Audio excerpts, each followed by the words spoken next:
오늘 말씀의 제목 약할 때 강함 되시네 시리즈로 7월 한 달 또 해보려고 합니다.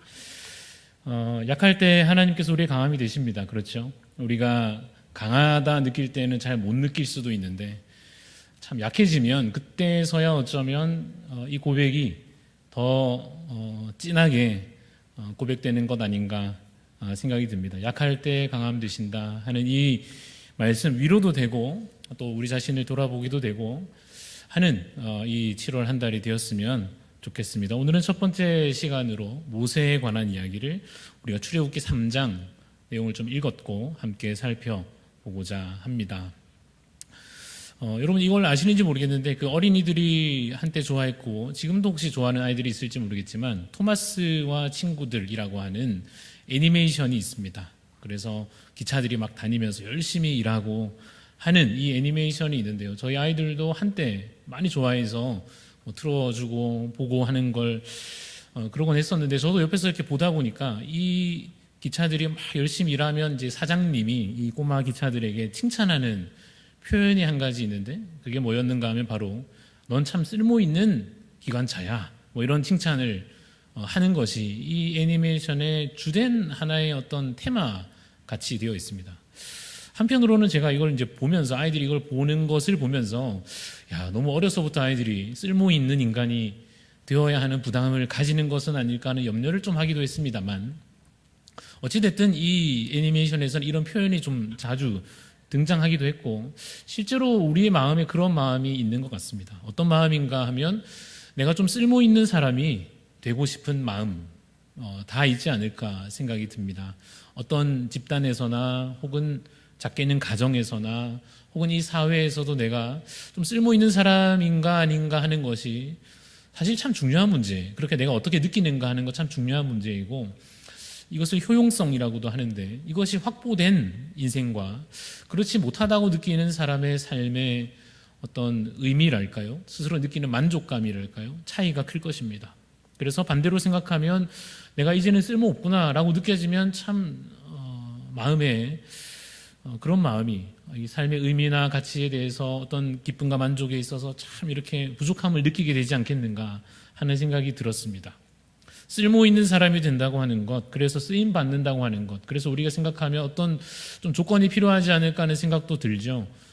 쓰임 받으려면 좀 성실하고 능력도 뛰어나고 또 어떤 사람이면 좋겠습니까? 이왕이면 좀 똑똑하고 또 신체 건강하고 그런 사람이 하여튼 쓰임 받지 않겠나. 아유 나라도 그런 사람한테 일 맡기지 않겠는가 하는 생각이 들 때쯤 그래서 자신을 이제 돌아보고 그런데 나는 어떤가. 그리고 주변을 돌아보면서 다른 사람들은 어떤가 비교해 보면 다른 사람은 다 똑똑한 것 같고 다른 사람은 다 건강한 것 같고 나는 그만큼 못하는 것 같은 마음이 들게 되는 거죠. 그러면 이제 그런 생각이 드실 수 있어요. 내가 이제 그냥 물러나야 되는 건가? 내가 한때는 열심히 섬겼지만 내가 한때는 쓰임 받는다는 마음으로 열심히 수고하고 봉사하고 했는데 이제는 몸도 안 따라주고 마음도 예전 같지 않고 뭐 나보다 잘하는 사람 많은 것 같고 이제 그냥 물러나야 되나 하는 마음이 들 때가 올지도 모르겠습니다. 혹은 또 어떤 분들은 좀 시작하는 단계에 와 있는 분들 가운데 나는 아직 너무 부족해가지고 아는 것도 없고 뭐 경험도 부족하고 나보다 잘하시는 분들 한참 위에 많은데 내가 뭘 어림도 없지 하는 마음으로 아직도 그 섬김의 시작을 하지 못한 분들도 있지 않을까. 그런 어떤 낮은 자존감과 같은 그 마음을 가진 사람이 누구였는가 하면 오늘 본문에 있었던 누굽니까? 모세다라고 하는 거죠. 모세하면 우리가 그래도 지도자 중에 지도자, 그런 리더십이 있으면 얼마나 멋지겠는가. 그런 사람이 우리를 영적으로 이끈다면 얼마나 든든하겠는가. 우리는 그렇게 생각하고 실제 그렇기도 합니다만 이 모세가 등장하는 오늘 이 특별히 출애굽기 3장의 모세의 마음은 어떻다고요? 굉장히 낮아져 있는 마음입니다. 내가 어떻게 할 수 있나? 나는 못하지. 그런 마음이죠. 하나님께서 이 모세에게 나타나셨어요. 그렇죠? 하나님께서 이 모세를 갑자기 부르셔가지고 이 말씀을 하십니다. 내가 너를 통하여서 일할 것이다. 나의 멋진 이 일을 너를 통하여서 내가 하고 싶다 하실 때 모세가 뭐라고 반응했는가? 오늘 본문에 우리 아까 읽었습니다만 이렇게 반응합니다. 아이고 하나님, 내가 누구라고? 아이고 지금 제 상태 안 보이십니까? 아이고 저는 안 됩니다. 아이고 제가 누구라고 그 일을 하겠습니까? 아이고 하나님. 그렇게 반응을 지금 하고 있는 모세. 왜 모세가 이렇게 되었을까? 모세는 어떤 사람이었을까? 그의 시작부터 우리 한번 간단하게 좀 살펴보면 좋겠습니다. 모세 출생에서부터 시작해 보면 모세는 태어나면서부터 어떻게 태어났느냐? 매우 위험한 상황 가운데 태어났습니다. 그렇죠? 죽을 위기에 태어났다가는 죽을 수밖에 없는 위기의 상황에서 그가 태어났습니다. 애굽에서 종살이하고 있는 이 히브리 민족 가운데 남자아이가 태어나면 다 죽여라 라고 이 바로 왕이 미리 명령을 다 해놓은 상태에서, 그래서 실제로 이 이스라엘 백성 가운데 태어나면 남자면 버려야 되는, 죽여야 되는 그러한 아주 위기의 상황 가운데 모세가 태어납니다. 그런데 부모님이 이 아이를 딱 낳고 보니까 너무너무 잘생기고 너무너무 아이가 예쁘고 하나님의 귀한 이 생명 버릴 수가 없어서, 죽일 수가 없어서 숨겨서 한 석 달쯤 키우다가 도저히 이제 숨길 수 없는 때가 되니까 어떻게 하죠? 우리 잘 아는 이야기처럼 이 모세를 이 갈대 상자에 아이를 넣어가지고 이 떠나보내는 어머니의 마음이 얼마나 어떤 마음일까? 요즘에는 그 요게벳의 노래입니까? 그 노래에도 드러나듯이. 그래서 이 어린아이를 하나님께 맡기는 심정으로 이 강가에 떠나보낼 때까지만 해도 모세가 참 기구한 불행한 인생처럼 보였습니다. 시작부터 말이죠. 그런데 반전이 곧 일어나기를, 그 갈대 상자를 누가 발견하죠? 네, 공주가 발견하는데 이 공주가 어느 나라 공주입니까? 그 나라, 그 제국의 가장 높은 왕의 딸, 바로의 딸인 그가 이 갈대 상자를 발견하는 게 반전이죠. 그래서 사실은 죽을 뻔한 그 아이가 이 공주를 만나서 거기에서 이제 왕궁에서 키워짐으로써 어떻게 되죠? 요즘 말로 뭐 적절한 표현인지 모르겠습니다만 태어나는 그 본래 집안 형편은 어떤지 상관없이 이 공주에게 딱 발견되는 그 순간부터 모세는 엄청난 조건을 갖게 되는 것입니다. 그렇죠.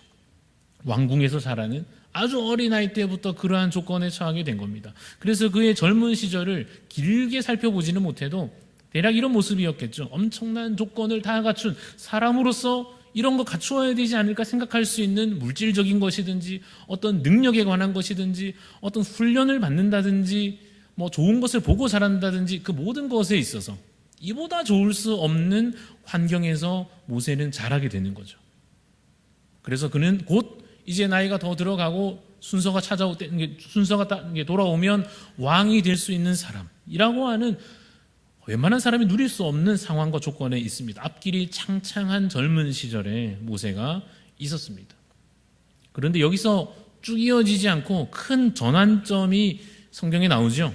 갑자기 그 모세가 도망자 신세가 된다는 거죠. 방금까지만 해도 아주 좋은 조건에 사람 중에서 가장 높은 자리에 일했는데 어떤 전환점이냐 하면 도망자 신세가 된단 말이에요. 왜 그렇게 됐습니까? 사람 잘못 죽여가지고 모를 줄 알았는데 드러나고, 그리고 그 일이 어떤 권력 다툼에 잘못 사용되었겠지요. 그래서 이 모세를 시기 질투하는 이 권력자 간의 다툼 가운데 결국 이 모세를 죽이려 하는 상황이 주어지게 되고 모세는 도망치게 됩니다. 자, 그 다음 모세의 일생 40년이 어디서 이루어집니까? 그가 이전에 40년간을 왕궁에서 가장 좋은 것 먹고 마시고 보고 자랐지만 이제부터 40년은 광야에서 지내게 됩니다. 그래서 사회적 신분으로 말하자면 저 왕궁, 왕자, 왕이 될 사람에서 완전히 바닥까지, 그게 인간적인 기준이라 할지라도 일단 사회적 신분이 하락하게 되고, 그럼 자존감도 그가 이전에 누렸던 것을 다 잃고 상실한 가운데 있으니 자존감이 바닥이 되었겠죠.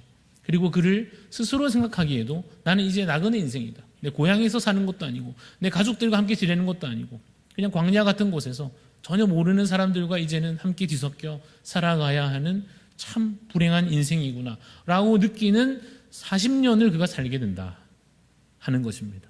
그러고 나서 그렇게 살고 있는 모세를 하나님께서 부르신 것입니다. 그리고는 이 말씀을 하십니다. 내 백성을 이끌어내라. 저희가 이 장면을 읽으면서 이런 생각을 해봅니다. 왜 이제 와서 하나님이 이렇게 하시나? 우리가 지금 모세의 일생을 대략 펼쳐봤을 때 좋은 때도 있었지 않습니까? 이때보다는, 지금보다는 훨씬 더 좋은 기회가 앞에 있었던 것 같은데, 그가 왕궁에 있었고 훨씬 젊은 때가 있었고 아주 그 마음가짐도 뭔가 자존감에 있어서도 훨씬 더 좋은 상태에 있었던 좋은 기회가 있는 것 같은데, 하나님 그때 왜 가만히 계시다가 이제 와서 이러시나? 혹시나 예전에는 상황이 괜찮았나? 이스라엘 백성들이 그때는 그냥 뭐 애굽에 있어도 살만 했었는가? 근데 사실 그렇지 않단 말이에요. 출애굽기 1장에 보면 모세가 태어나기 전부터도 이런 상황이었습니다. 무거운 짐을 지우고 괴롭게 하고, 이 히브리 민족의 숫자가 늘어나는 것으로 인해서 그래서 아이들을 죽이려고까지 한 건 아니겠습니까? 그러한 비참한 현실은 모세가 태어나기 전부터 있었단 말이에요. 그래서 어떻게 생각해 보면 이스라엘 백성들의 입장에서 보면 80년을 기다리고 있었던 상황이라고도 할 수 있죠. 너무 고통스럽고 일하느라 괴롭고 자유도 없는 그 상황이 갑자기 지금 생긴 게 아니라 그 옛날부터 있었던 게 지금 한 80년간을 이어져 오고 있는 상황입니다. 그래서 왜 하나님 이 백성을 구원하는 그 일을 하심에 있어 모세가 80세가 되도록 기다리게 하셨을까? 사실 이 질문에 대해서 우리가 추측해 볼 수는 있겠지만 하나님의 마음을, 하나님의 계획을, 하나님의 구원이 이렇게 이루어지는구나, 그 시간표를 다 알 수는 없습니다. 중요한 건 이겁니다. 중요한 건 오늘 이겁니다. 볼품 없어진 그 한때 잘 나갔던 모세의 모습, 그 과거가 이제 다 지나가고 40년이나 그 모든 거 다 상실한 채로 살고 있는 이 볼품 없어진 모세를 그래도 하나님께서 부르고 계시다 하는 것입니다. 한 번만 더 이렇게 꼬아서 생각해 보면 혹시라도 이 일이, 하나님 지금 하시려고 하는 이 일이 별로 중요한 일이 아니어서 그런가? 어떠세요? 하나님께서 지금 모세에게 맡기는 일이 그냥 뭐 이래도 되고 저래도 되고 너무 신경 쓰지 마라, 그런 일입니까? 그렇지 않고 가장 중요한 일이죠. 하나님의 택하신 그 백성, 이스라엘 백성을 구원하시는 일이요, 이거 잘못되면 앞으로 이 모든 성경의 역사가 어떻게 될지 모르는 것 아니겠습니까? 이 백성은 반드시 구원되어야 하는 아주 중대한 일입니다. 이 일을 지금 하나님께서 모세에게 맡기고 계십니다. 그럼 왜 그렇게 하시냐는 말이죠. 가진 것도 다 없어졌고 모세의 가장 낮은 자리에 있는 그 모세에게 가장 왜 이 중요한 일을 지금 이렇게 맡기고 계신가? 이겁니다. 같이 한번 읽어봅시다. 시작. 하나님의 능력이 워낙 뛰어나시기 때문입니다. 오늘 다 잊어버리셔도 요거 하나를 우리가 붙잡고, 하나님의 능력이 어떠시다고요? 워낙 뛰어나시기 때문에 우리가 예상하고 상상하는 것보다도 하나님이 너무너무 뛰어나시니까 하실 수 있는 겁니다. 여러분, 그 유튜브에 요즘 여러 영상들이 있고 보다 보면 이런 게 있더라고요. 뭐냐면 악기 연주하는 이제 이런 분들이, 여러분 악기 연주를 제가 뭐 제대로 전문적으로 해본 적은 없지만 잘 하려고 하면 좋은 악기를 가지고 소리가 잘 나지 않겠습니까? 그래서 이왕이면 비싼 악기일수록 소리가 다르지 않겠습니까? 뭐 바이올린 같은 거, 그렇지 않겠습니까? 그런데 이제 이 유튜버를 하는 분들이 제일 싼 거 제가 한번 사서 해볼게요, 이런 영상들이 이제 있는 거예요. 그래서 인터넷에서 제일 싼 바이올린을 사보았습니다. 한 3만 원짜리, 뭐 비싼 거 얼마 하는지 제가 잘 모르겠지만 엄청 비쌀 것 아닙니까? 좋은 건 3만 원짜리 바이올린 연주하는 영상, 옆에는 또 보면 우쿨렐레 이렇게 기타 비슷하게 생긴 거 있잖아요, 조그만 거. 뭐 다이소에서 한 5천 원짜리 사서 제가 연주해 보겠습니다. 영상 보면 이분들이 딱 연주를 할 때 어떤 소리가 날 것 같으세요? 이분들이 그래도 굉장히 잘하는 분들이니까 딱 하니까 그래도 저분들이 대단하구나 할 줄 알고 제가 영상을 보면 확실히 싼 악기는 싼 소리가 나더라고요. 그래서 아무리 이런 분들이 해도 그냥 삑삑거리고, 물론 저희가 하는 것보다 훨씬 잘하겠지만 기대 이하의 소리가 나는 걸 이제 영상을 보면서 그냥 싼 악기는 싼 악기구나 하는데, 그럼에도 불구하고 하나님께서 우리를 사용하실 때에는 하나님은 능력이 어떠시다고요? 워낙 뛰어나셔가지고 줄이 다 끊어져도 상관없는 겁니다. 저희의 상태가 좀 그렇지 않습니까? 너무 낡아가지고 이거 가지고 뭐 할 수 있겠나 싶어도 하나님은 그거 가지고도 해내시는 것입니다. 막 줄이 다 나가가지고 하여튼 막 부서지고 이래도 이거 가지고 무슨 보통 사람들 가지고는 소리도 낼 수 없는 상태일지라도 하나님께서는 그 상태로도 들어서 쓰시면 놀라운 연주를 해내시는 만큼의 인간 능력으로는 상상할 수 없는 정도의 그 역사가 하나님의 손으로는 가능하다라고 하는 사실이죠. 그래서 하나님께서는 우리를 사용하실 때 우리에게 이렇게 물어보실 거예요. 뭐 필요하냐? 지혜가 필요하냐? 지혜를 내가 채워주마. 뭐가 필요하냐? 물질이 필요하냐? 내가 얼마든지 채워주마. 능력이 좀 부족하냐? 필요하면 내가 얼마든지 너에게 부어주마 하시는 것입니다. 경험해 보셨습니까? 하나님 제가 무슨 할 때 하나님께 하나님 저에게 이러이러한 필요한 것 주십시오 하면 하나님께서 미안한데 그거는 안 되겠다 하지 않으시고 필요한 것 얼마든지 다 내가 채워주마 하시는 것이죠. 그래서 우리가 도망칠 데가 더 이상 없어서 질문하게 되는 것이 이것입니다. 그러면 결국 나는 부족해서 안 하려고 그랬는데 그럼 부족해도 결국 하나님께서 우리를 쓰시는가? 어떠세요? 여러분 경험해 보시기에 어떠십니까? 답은 이걸 이렇게 답해 보면 좋겠습니다. 하나님은 우리의 어떠함에 전혀 좌우되지 않으신다는 것입니다. 하나님 저는 낡아서 상관없다는 거예요. 저는 이게 부족해가지고 상관없고 저는 이거 없어가 괜찮다 하시는 거예요. 하나님은 우리의 어떠함에 전혀 좌우되지 않으십니다. 그래서 우리를 마치 이 모세를 불러 쓰시는 것처럼 하나님의 구원 역사에 하나님의 구원 사역에 자기 백성을 구원하시는 가장 귀한 그 일에 그 사람을 사용하시는 거죠. 모세도 옛날에 좋았을 텐데 상관없이 하나님 지금 이래가지고 어떻게 상관없이 그 모세를 필요한 때 그대로 불러서 하나님의 구원 사역에 동참하게 하시는 것입니다. 여러분 이 모세가 그래서 하나님께 이제는 참 걱정하면서도 두려워하면서도 부름 받았으니까 쓰임 받게 되죠. 했을 때 그 결과가 어떻게 될까요? 하나님의 구원 역사가 막 마구마구 일어났겠습니까? 어떻습니까? 사실 그 뒤에는 긴 이야기가 남아 있습니다. 그래서 사실 이렇게 시작이 됩니다. 뭐죠? 잘 안 보이시죠? 뭐냐 하면 좌절이에요. 좌절.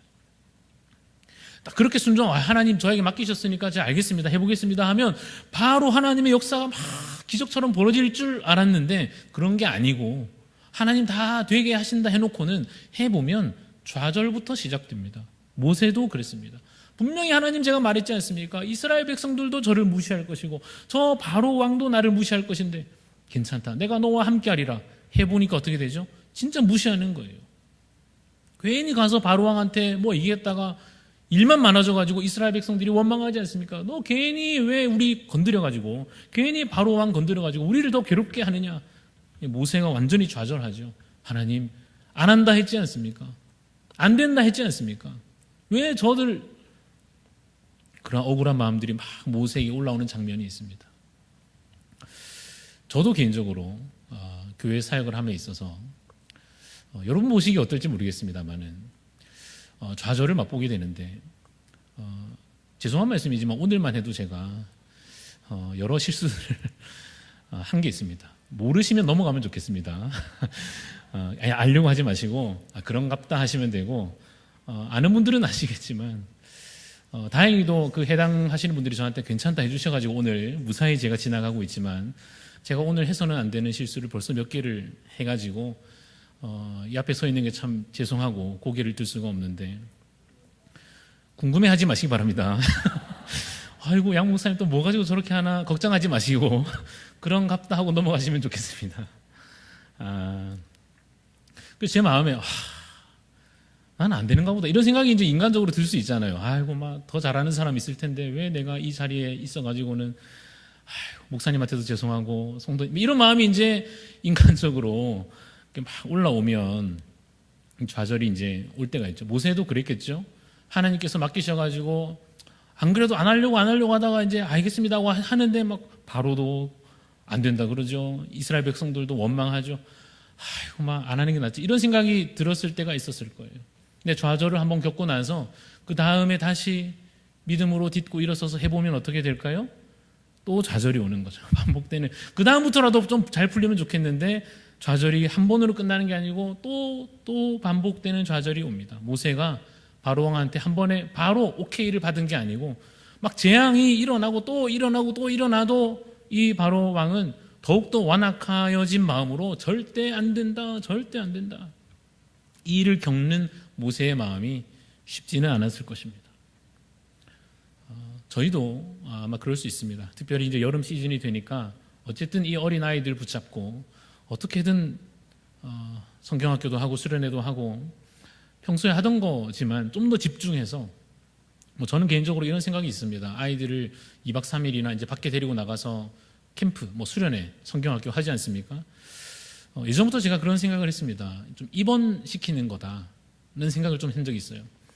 저희들이 적당히 아프면 통원 치료를 하면 되는데 좀 확실히 안정을 취해야 되는 안 좋은 상태에 있을 때 괜히 집에 왔다 갔다 하면서 분명히 누워 있으려 했는데 또 일어나가지고 일하다가 또 허리 다쳐가지고 이럴까봐 입원시키잖아요. 그렇죠. 그런 마음으로 이 아이들을 좀 한 2박 3일이라도 뭐 얘들 환자는 아니지만 이 아이들을 좀 입원시키는 마음으로 딱 데려다 놓고 좋은 것만 먹이고 다른 거 못 보게 하고 하여튼 말씀에만 집중해 해서 좀 그렇게라도 회복되고 변화되면 좋겠다 하는 마음으로 이 섬김들을 할 것인데 해보면 좌절이 옵니다. 아이들이 말을 듣겠습니까? 말 안 듣고 떠들고 분명히 나는 율동 다 외워서 앞에서 막 땀을 뻘뻘 흘리면서 율동을 해도 아이들은 멀뚱멀뚱 쳐다보고 일어나라 했는데 일어나지도 않고 이런 것들을 선생님들은 계속 겪으실 겁니다. 나는 교사도 아닌데 괜히 끌려와가지고 교사 비슷하게 섬기다가 근데 다시는 교사 따라오나 봐라 하는 마음이 들지도 모르겠습니다. 또 하다 보면 무슨 조그마한 사고라도 나면 거 봐라 왜 나가가지고 그런 일을 이런 소리 또 들어가지고 사역을 그만둘까 이런 생각이 들지도 모르겠습니다. 그런 좌절을 겪다 보면 그만두는 게 답인데 그만둘 수는 없으니까. 왜냐 하나님께서 우리를 부르셨기 때문에 우리에게 이 일을 하나님께서 맡기신 것은 분명하여 그만둘 수는 없으니 그 다음 방법이 남은 게 뭐냐면 그냥 믿는 수밖에 없어요. 뭘 믿느냐 하면 나를 믿는 게 아니고 이겁니다. 읽어볼 텐데 제가 그냥 읽으라니까 읽지 마시고 나름의 여러분의 진심을 가지고 한번 읽어보시면 좋겠습니다. 같이 시작. 나는 연약해도 지금 상황은 이래도 주님 날 부르셨으니 결국은 이루실 줄로 믿습니다. 아마 제가 오늘 뭐 제가 실수했고 이런 얘기할 때 여러분들의 마음에 내가 위로라도 해줄까 하는 마음이 혹시 들었다면 여러분 자신을 좀 위로하시기 바랍니다. 지금 여러분 안에 일어나고 있는 그 마음이 있지요. 그만둘까 하는 그 마음이 있잖아요. 여러분 자신을 좀 위로하시기 바랍니다. 하나님께서 여러분들에게 이러한 믿음을 주실 것을 기대하시기 바랍니다. 나는 연약해도 지금 상황은 이래도 주님 나를 부르셨으니 결국은 이루실 줄로 믿습니다 라고 하는 그 믿음, 이건 뭐 믿는 수밖에는 없잖아요. 그죠? 하나님께서 그래서 우리를 그러한 믿음을 없는 중에도 쑤셔 넣듯이 우리에게 믿음을 막 부어 넣어 주셔서 우리를 하나님의 구원 사역에 동참하게 하실 것입니다. 모세에게는 정말 멋진 일이죠. 그 이스라엘 백성들을 출애굽하는 일에 쓰임 받는 거 정말 멋진 일이죠. 모세만 그런 것 아니고요. 오늘 여러분들을 하나님께서 부르셔서 사용하시는 한 사람을 위한 일이든지 5사람을 위한 일이든지 한 부서를 위한 일이든지 이 교회를 위한 일이든지 어느 저 멀리 있는 민족을 위한 일이든지 혹은 우리의 꿈을 크게 펴서 이 모든 전 세계의 누군가를 위해서든지 하나님께서 우리를 부르셔서 주님의 그 놀라운 구원 사역에 동참하게 하실 것입니다. 한 번만 더 같이 읽어보겠습니다. 시작. 나는 약하나 주님 강하시니 주님의 뜻 이루어지리라. 이것입니다. 나는 약하지만 잘하려고 했죠. 안 까먹으려고 제가 분명히 했는데 까먹고 나는 약하나 주님은 강하시니 주님의 뜻 이루어지리라 라고 하는 이 믿음이 여러분 안에 흔들리지 않기를 소원합니다. 말씀을 정리하면서 혹시 여러분들이 지금 제가 쭉쭉쭉 보여드릴 게 있는데 나는 여기에 해당하는구나 한번 찾아보시면 좋겠는데요. 첫 번째, 오늘 본문처럼 혹시 이런 분들이 있을 수 있습니다. 오늘의 여러분들의 상황이 하나님께서 여러분들을 컨택하시고 부르실 때, 여러분들을 콜링 하실 때, 여러분에게 중요한 일을 맡기실 때 출애굽기 3장의 상황에 있는 분도 있을 겁니다. 이 모세의 주저하는 상황처럼 하나님 제가 뭐라고 합니까? 하는 상황에 놓인 분도 계실 겁니다. 혹은 출애굽기 7장의 상황에 있는 분도 계실 거예요. 7장은 뭔가 하면 드디어 첫 번째 재앙, 하나님께서 드디어 하신다던 그 사역의 첫 번째 재앙, 물이 피로 변하면서 모세도 놀랬겠죠. 와, 진짜 하나님 하시는구나. 뭔가 시작되는 그 기쁨을 맛보는 순간에 있는 분들도 계실 거예요. 어떤 분은 우리 가운데 하나님께서 여러분 오늘 부르시는데 출애굽기 12장의 상황에 있는 분도 있을 겁니다. 출애굽기 12장 읽어보면 드디어 출애굽합니다. 말만 하신 게 아니고 진짜 하세요. 모세를 부르셔서 그때는 몰랐죠. 3장 때는 막 안 된다 그랬는데 출애굽기 12장까지 와보니까 진짜 하나님께서 이 백성을 그 불가능한 일을 가능케 하셔서 출애굽하게 하시는 그 상황 가운데 야 정말 하나님께서 이루시는구나 까지 와 있는 분도 여러분 중에 있을 겁니다. 혹은 더 멋지게 출애굽기 14장 보면 홍해가 확 갈라지는 거 보면서 와 하나님 진짜 멋지시다, 뭐든지 하시겠구나 하는 기쁨과 확신 가운데 여러분들 과정을 지나치고 있는 분들도 계실 겁니다. 근데 또 어떤 분들은 한참 그렇게 하고 있는데 정탐꾼들 갔다 와서 딴소리하고 온 백성들이 막 원망하고 잘 된다 싶었다 할 때가 있을 수도 있습니다. 이 사람들이 말도 안 듣고 뭐 이런 때가 있을 수도 있잖아요, 그렇죠? 혹은 또 어떤 분은요, 신명기 31장까지 가면 모세의 일생에서는 저 이제 마지막으로 향하여 가고 있는 때에 있는 분도 있을 수 있어요. 그래서 이제는 후계자 여호수아를 세우면서 이제 하나님께서 너를 앞세워 일하실 것이다 하는 단계에 와 있는 분도 계실 수 있고요. 마지막으로 신명기 34장 보면 모세가 이제 정말 주님의 부르심을 받는 장면에 이르기까지 하나님 끝까지 헌신케 하신 것 감사합니다 하는 단계에 있는 분도 있을지 모르겠습니다. 여러분 지금 어느 단계를 지나고 계신지 각각의 상황 가운데 계실 텐데 어느 단계에 있더라도 바로 지금 오늘 하나님께서 여러분들을 부르실 때 주님께 충성하시는 주님의 일꾼들이 되시기를 간절히 소원합니다. 그러면 주님께서 그분의 능력으로 놀라운 일들을 이루실 줄로 믿습니다. 믿음으로 나는 약하나 주님 강하시니 될 줄로 믿습니다 라고 하는 믿음으로 오늘도 기쁨으로 헌신하는 주의 백성들이 다 되시기를 간절히 소원합니다.